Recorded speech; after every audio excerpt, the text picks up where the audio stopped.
Vivre la Torah, c'est être connecté à Kadosh Baruch Hu. Réaliser de sa présence à chaque minute. Ça ne veut pas dire qu'on va avoir moins d'épreuves que les autres.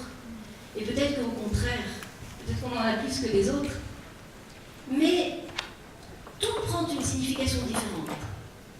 On réalise en fait une différence énorme qu'il y a entre le plaisir et le bonheur. Je réalisais tout à fait dernièrement, quand on part en vacances, eh bien les vacances c'est le repos, c'est le plaisir. Et on revient des vacances reposé, on s'est fait du bien, soit par la natation, par les spas, par le ski, par les différentes activités. Et des fois, il y a des vacances qui sont très fatigantes. Des mamans ou des grands-mères partent en vacances et se retrouvent avec les enfants, les petits-enfants, les invités, et elles ne font que travailler. Et c'est comme ça que j'ai réalisé ce qu'était le bonheur. Après ce genre de vacances, j'ai réalisé combien chaque instant de la vie d'un juif, quand elle est vécue pour les autres, était un bonheur. Le bonheur est souvent douloureux, le bonheur est souvent fatigant, mais le bonheur, c'est le bonheur. On va dire en hébreu le nachat. La profonde joie ressentie par les circonstances. Et bien, je dois dire que là, même les épreuves, et puisqu'on parle de mon mari, notamment les siennes, sont aussi un bonheur. On voudrait bien que ce bonheur se transforme en plaisir, mais chaque instant de sa vie, le fait d'être entouré par vous tous, le fait de pouvoir aider les autres, nous procure justement ce sentiment de sérénité, au-delà des angoisses. Et la Torah nous dit donc, le tahlit de chacun d'entre nous est différent. Et en fait, l'homme a un devoir à accomplir dans ce monde, c'est d'étudier la Torah. L'homme a été créé pour étudier la Torah. Le monde a été créé pour que l'homme découvre la Torah et l'apprenne et se fatigue pour elle. Et donc, cette Torah qui est l'élément essentiel de ce monde, qui doit être vécue et découverte par l'homme au masculin, l'homme ne peut pas découvrir la Torah sans sa femme ou sa mère. Et si le rôle de la femme n'est pas d'étudier la Torah, le rôle de la femme est de permettre à l'homme de découvrir cette Torah. Et la femme, justement, a été dotée de facultés différentes de l'homme. Dans la Torah, on parle de la chorma de l'homme. L'homme est pourvu de ce qu'on appelle une intelligence qui s'appelle la chorma. La chorma, c'est une intelligence globale, une intelligence qui va lui permettre de réaliser les choses à un grand niveau. La femme, elle, a été dotée de ce que l'on appelle la bina. La bina, c'est une intelligence spécifique qu'un homme peut avoir aussi, mais qui est normalement la priorité de la femme, la propriété de la femme. La bina, c'est l'intuition. C'est la capacité de faire la nuance, de voir la nuance entre une chose et une autre. C'est de deviner les choses. Et la Torah nous dit en fait, à partir de 2 parachiotes de la Torah qui se suivent. Dans un parachat qui s'appelle Kedoshim, la Torah va énoncer tous les aliments cachers et non cachers. Elle va nous dire, vous avez le droit de manger ça, vous n'avez pas le droit de manger cela, et elle va énumérer les animaux. Les différents animaux qui sont permis et interdits. Et la paracha va se terminer par ce pasuk, par ce verset. Kedoshim tiyu ki kadosh ani. Soyez saints, car je suis saint.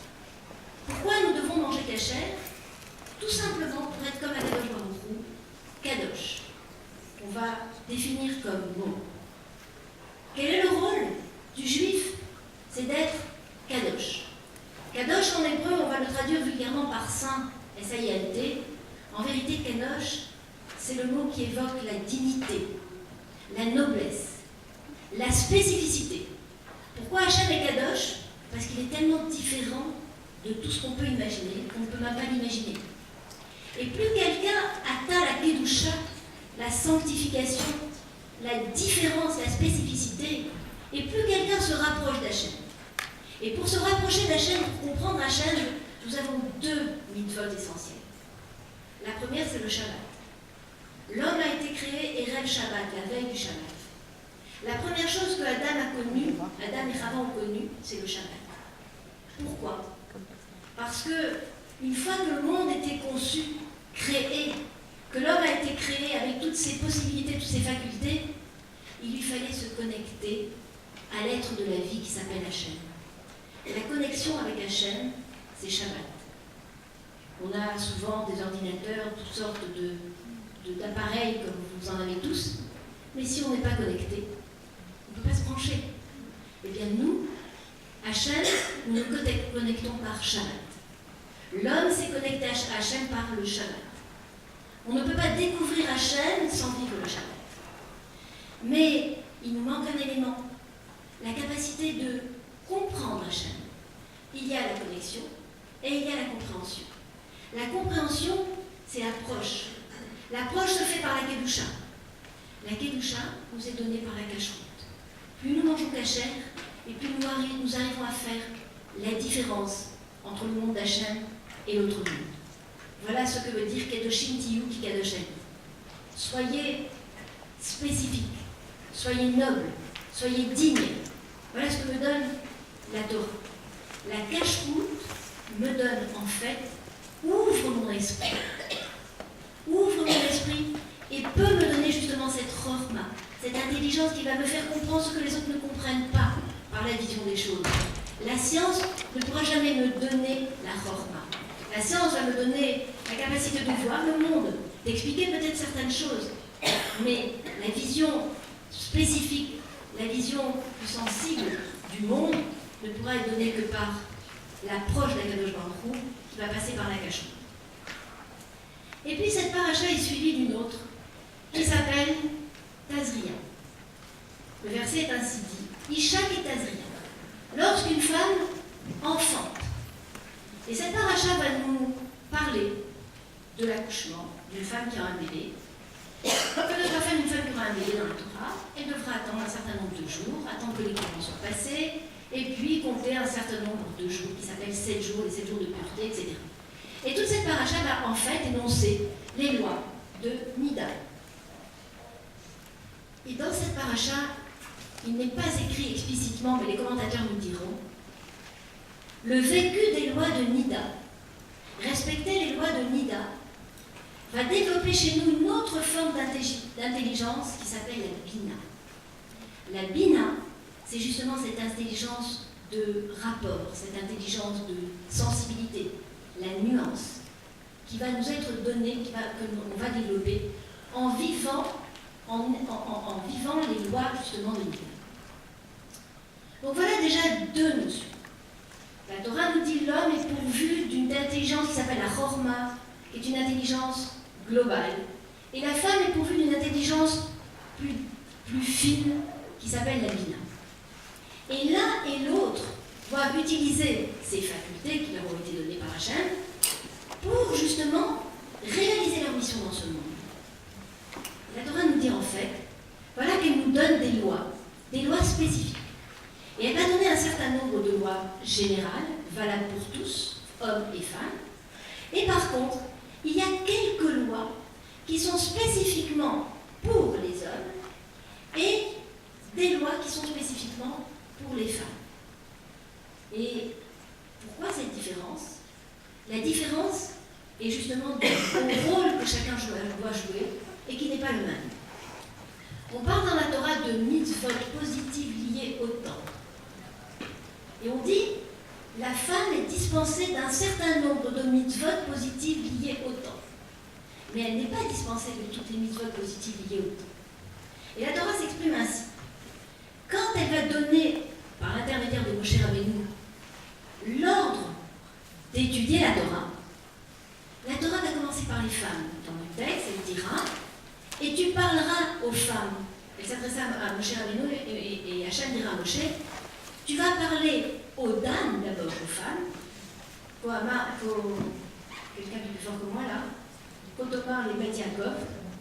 Ainsi tu parleras aux Bet Yaakov. Les Rahamim nous disent que chaque fois que Bet Yaakov est mentionné dans la Torah, il s'agit de l'assemblée des femmes. Et ensuite seulement, la Torah dira et tu parleras aux hommes. Et de là nous apprenons. C'est Kadosh Baruch Hu qui a voulu enseigner la Torah. par l'intermédiaire de Moshe Rabbeinu, s'est adressé d'abord aux femmes et après aux hommes. Pourquoi?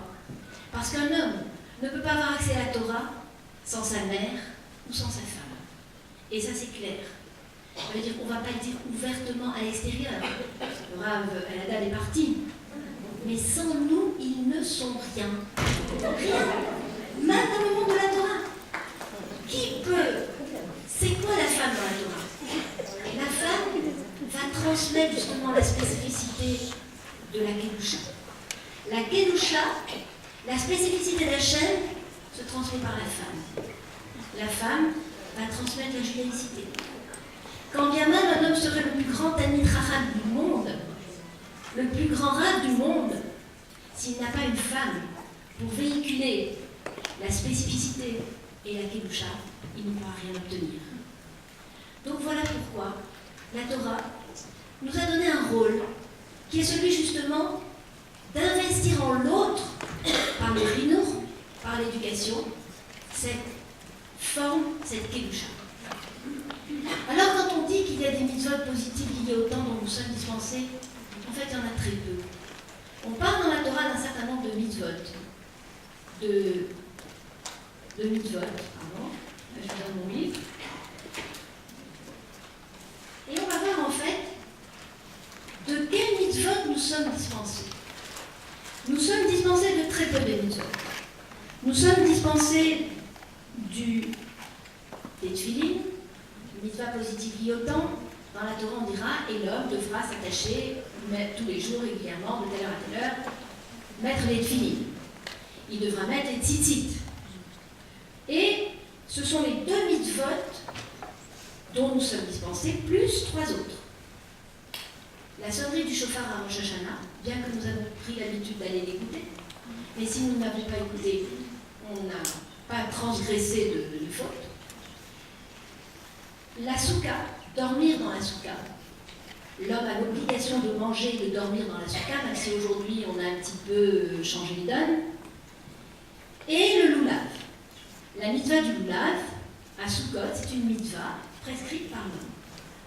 Et en fait, nous allons voir que nous, les femmes, nous sommes dispensés de ces mitzvot, mais nous ne sommes pas dispensés de toutes les mitzvot positives liées au temps. Il faut bien comprendre qu'il y a des mitzvot, ce qu'on appelle des mitzvot positives liées au temps.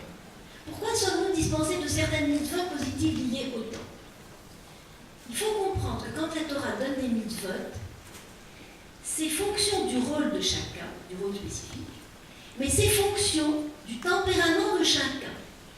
Et les mitzvot sont là pour développer des traits de caractère qui peuvent ne pas être innés. Que veut nous apprendre la Torah à travers Shabbat? La connexion avec Hachem.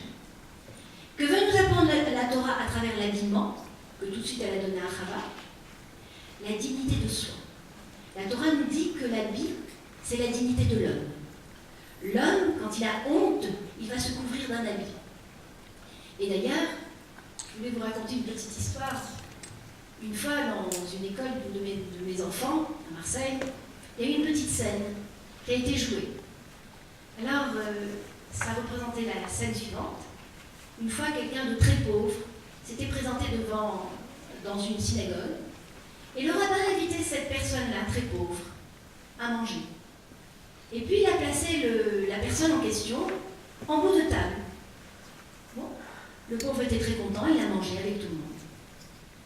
L'année d'après, cette même personne qui était pauvre est devenue très aisée et noble. Elle se présente à la synagogue et le rabbin l'invite. Cette personne était bien habillée, donnait l'impression de quelqu'un de très important. Et donc elle se présente. Et le rabbin l'invite. Et cette fois-ci, il la met au milieu de la table, à la table d'honneur. Je me rappelle de cette scène, elle était très mignonne, parce que la petite fille qui jouait était une de mes filles. Alors qu'est-ce qui se passe? Quand on a donné à ce monsieur de la soupe à manger, dans la scène, la personne en question, donc, prenait la soupe et se mettait toutes les cuillères de soupe sur son habit. C'est-à-dire qu'il ne mangeait pas la soupe et il salissait tous ses habits. Et le rabbin dit, mais qu'est-ce qui vous arrive? Il dit, mais je donne à manger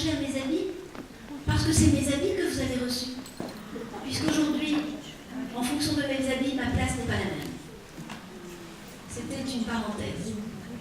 L'habit est la dignité de l'homme. L'habit cache la honte de l'homme. Voilà pourquoi dans la Torah, l'habit est tellement important. Alors l'homme a un habit spécifique qui s'appelle le talit. Et le talit est l'habit principal des hommes. Et je dis toujours dans mes cours, un homme doit avoir un talit très propre, très beau. Ça ne viendrait pas à un homme de mettre un costume ou des chemises avec des taches. Donc l'habit, le talit, c'est l'habit le principal de l'homme. C'est sa dignité. À nous, femmes, de veiller à ce que le talit de nos maris soit bien repassé, soit bien blanc, soit très beau, puisqu'on est responsable de leur dignité. Donc Hachem nous a donné des mitzvot, comme l'habillement. Puis Hachem nous donnera des mitzvot qui vont développer la maîtrise. L'homme est un animal, pourvu d'une neshama. Mais si cette neshama n'est pas développée par un certain comportement, on va se retrouver à l'état d'animal. Donc que veut Hachem? Qu'à travers les mitzvot, on développe la noblesse. Et donc toutes les mitzvot sont là pour développer des traits de caractère qui peuvent ne pas être innés. La générosité, la dignité, le contraire de la cruauté. Toutes les mitzvot nous servent à progresser, à nous perfectionner. Donc, quand les hommes et les femmes n'ont pas les mêmes traits de caractère, les mitzvot inhérentes aux hommes ou aux femmes vont se trouver différentes. Et la Torah nous dit la chose suivante. L'homme, de par sa nature, à part certains hommes qui ont peut-être des traits de caractère innés, différents, n'ont pas le sens du temps. Ils n'ont pas la notion du temps. Et ils sont, d'une manière innée, orgueilleux. L'homme a besoin de se savoir le maître, a besoin de se savoir le patron. Regardez, je donne toujours l'exemple des petits-enfants quand ils marchent, quand ce sont des petits garçons, ils marchent comme des hommes. Ils sont des petits hommes. Et ils veulent nous montrer qu'ils sont très forts. Que va faire la Torah? La Torah va donner à ces hommes, pour justement développer la modestie et pour développer le sens du temps, des mitzvot qui seront liés au temps et des mitzvot qui vont développer leur générosité. C'est quoi des téphilines? Des téphilines, ce sont des lanières que l'homme va attacher. Il va s'attacher littéralement à Hachem, parce que sinon il ne le ferait pas spontanément. S'il n'était pas obligé, il ne le ferait pas. Mais la Torah va lui dire, tu vas le faire à telle heure, tu vas faire la prière de telle heure à telle heure. Elle va lui apprendre le temps. Est-ce que nous avons besoin d'apprendre le temps? Les femmes sont liées au temps par leurs règles, par le programme de leur vie, par les grossesses. Nous sommes liés, nous sommes le temps. Donc Hachem nous a dispensé des mitzvot au temps, liés au temps. Maintenant, ce besoin de nous attacher à Hachem, nous n'en avons pas besoin. C'est inné.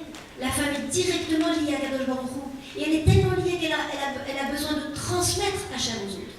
Donc Hachem nous a dispensé de ces mitzvot qui vont nous obliger à nous attacher à lui, à prendre en compte le temps et à travailler justement ces traits de caractère. Mais, rassurez-vous, nous avons d'autres défauts. La Torah nous dira, à partir de Chava, quand Chava a fauté, qu'est-ce qu'elle a fait, Chava?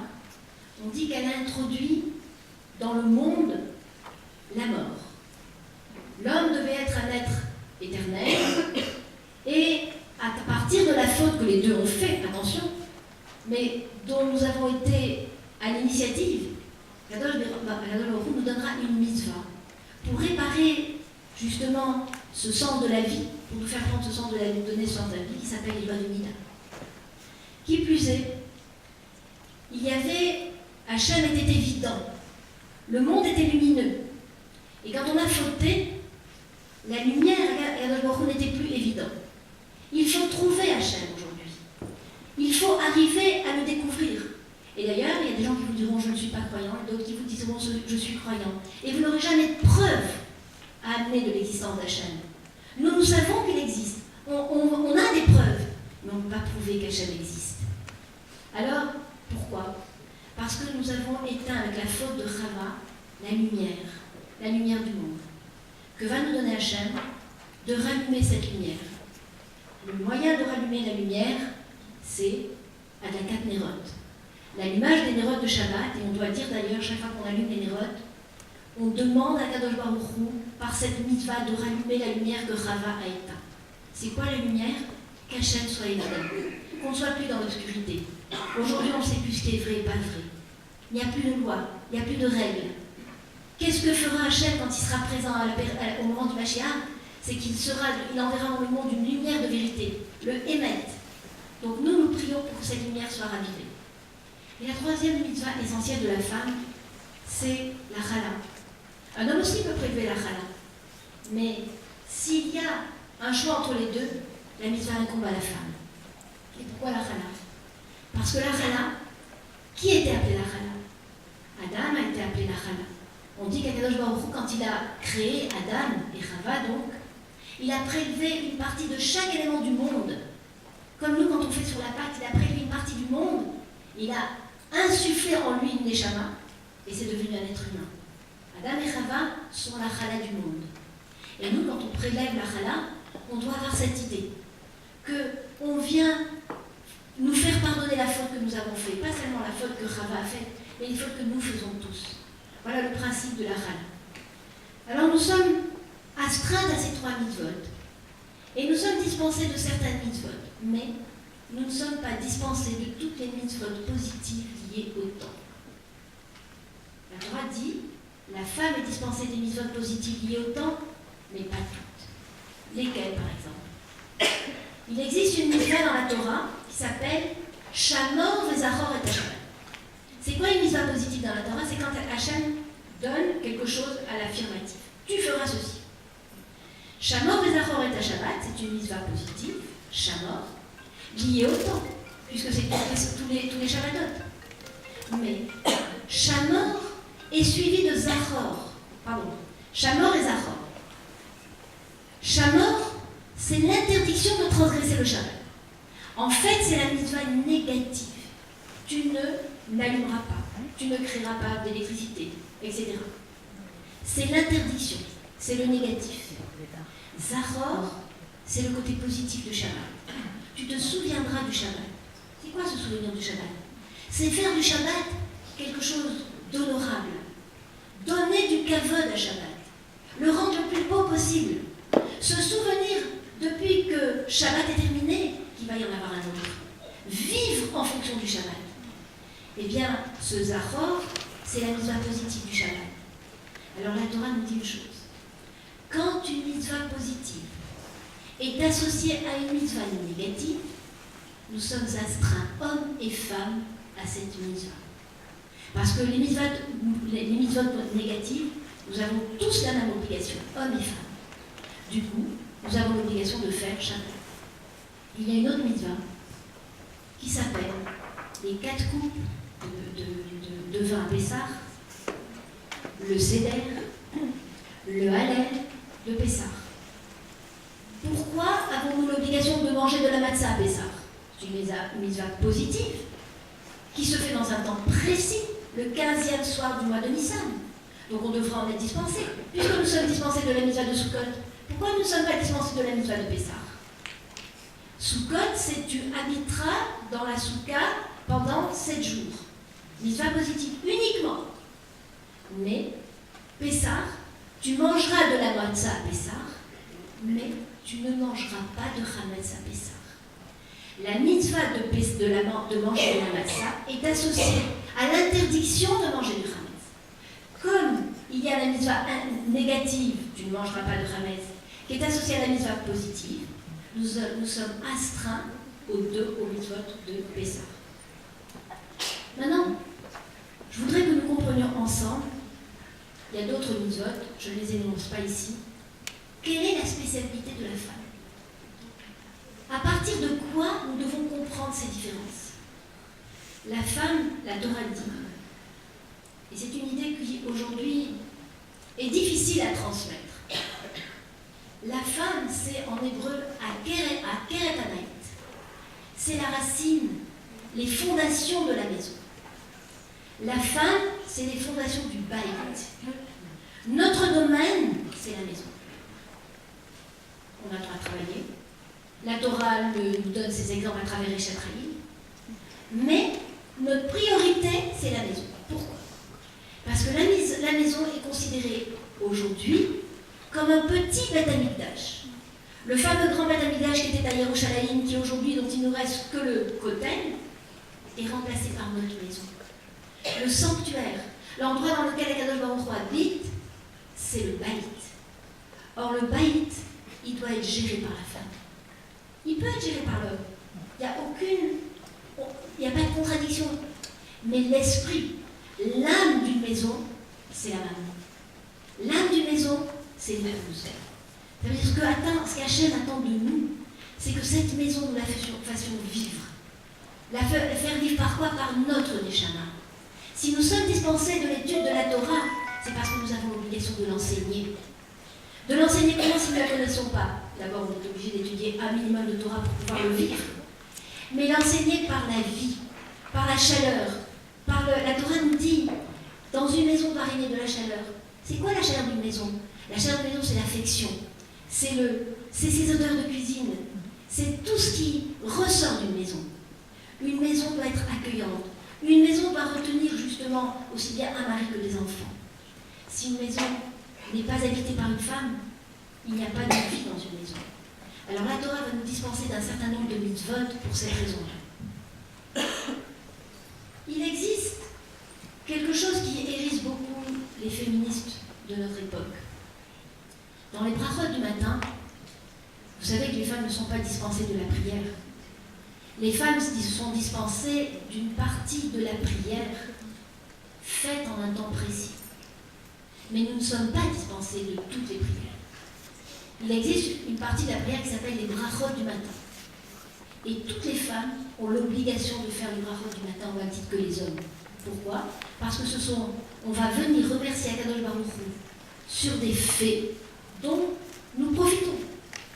Le matin, quand on se réveille, on va énoncer tout ce que Hachem nous donne comme possibilité pour justement vivre. Donc on remercie Akadosh Baruch Hu de nous avoir donné cette capacité de vivre, d'être déjà vivant, de nous lever.